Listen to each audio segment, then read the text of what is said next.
లెక్క లేకుంటే ఇప్పుడు మనకి వెళ్తుంటేనే అన్ని కావాలనుకుంటున్నావు, ఎంత సంపాదించిన ఎంత కావాలనుకుంటున్నావు అంటే వెళ్తున్నది అన్నట్టే కదా.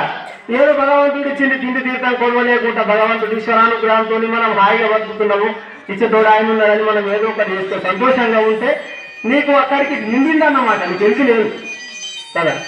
అందుకోసమే ఈ ఆశల పడి మానవుడు అన్ననే కొట్టుకుంటా అయితే నీకు తెలకుండానే ఆయుష నిండిపోయి శంకర్లు జాగ్రత్తగా ఉండు అన్నాడు. ఈ 3-4 ముచ్చట కోసం నేను వృద్ధాప్యం వచ్చినాక భక్తి చేస్తా భజన చేస్తా అంటే ఏం చేస్తాము? అప్పటిదాకా ఏమైనా లైసెన్స్ తెచ్చుకున్నాను నేను ఉంటాను.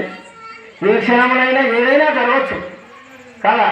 ఇప్పుడు మన చేసిన శ్వాస లోపడుకోకుండా మన ఆట అయిపోతుంది, బయటకు వచ్చింది లోపడుకోకుండా అయిపోతుంది, లోపడుకొని బయటకు వెళ్ళకుండా అయిపోతుంది కాదా. నువ్వు రేపటి వరకు రేపు ఉంటానన్న గ్యారెంటీ ఏమున్నది? నీకు ఎప్పుడు తెలాలా? అందుకోసమే శీఘ్రంగా తెలుసుకోవాల్సి ఉండు. ఏమన్నాడు? గురుని బోధా గురుతూ తెలియుమురా గుణవంతుడైతే గురువులేమి వారి జన్మ పురుగు తిన్న మాను చందము. పురుగు తిన్న శక్తిలో గురుదేవి జీవితం అయితే పరమాత్ముడు శ్రీరామచంద్రుడికి గురువు లేడా? విశ్వామిత్రుడు వశిష్ఠుడు గురువు ఇద్దరు అవునా? శ్రీకృష్ణ పరమాత్మకు సాందీపులు, ఆయన భగవంతుడే కదా. వాళ్ళు పరమాత్ముడికి గురువు అయినప్పుడు మనకు ఎందుకు అవసరం లేదమ్మా? మాయల పడిపోయినాం అంటే మనం ఎక్కడికి వచ్చినామో మనకు తెలియదు. ఈ 4 ఎద్దులలో ఈ భ్రాంతి చేత ఈ మాయ ప్రపంచంలో పడి తూర్పులు బిడ్డలు ఇదంతా ఒక మమకారం పట్టేసుకొని కనబడినటువంటి తాళ్ళు కట్టుకున్నాం కదా. ఇవన్నీ అవి బంధాలు వేస్తాయి. ఇవన్నీ ఈ బంధాలను తెలుసుకోవాలంటే మరి ఎట్లా?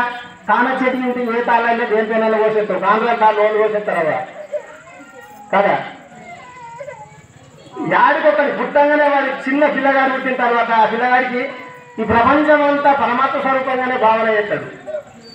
మనమే ఆ పిల్లగాడికి అన్ని బంధాలు చూస్తా తల్లిదండ్రులు భార్య తనయులు మిత్రులు ధనములైన పాశములను అంటే ఇవన్నీ కనబడినటువంటి తాళ్ళు కట్టుకున్నాడు. ఇవన్నీ పోయేటప్పుడు ఏమైపోయినాయి అంటే నేను నిజమెట్టకుండా అయిపోయినాయి అన్ని బంధాలు. తాను ఒంటరిగా వచ్చిన తర్వాత ఇవన్నీ కలిగించుకున్నాడు తానే.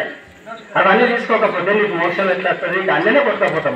కాబట్టి ఇటువంటి మార్గానికి వచ్చిన తర్వాత ఈ జ్ఞానం తెలుసుకోవాలంటే గురువు దగ్గరికి రావాలా?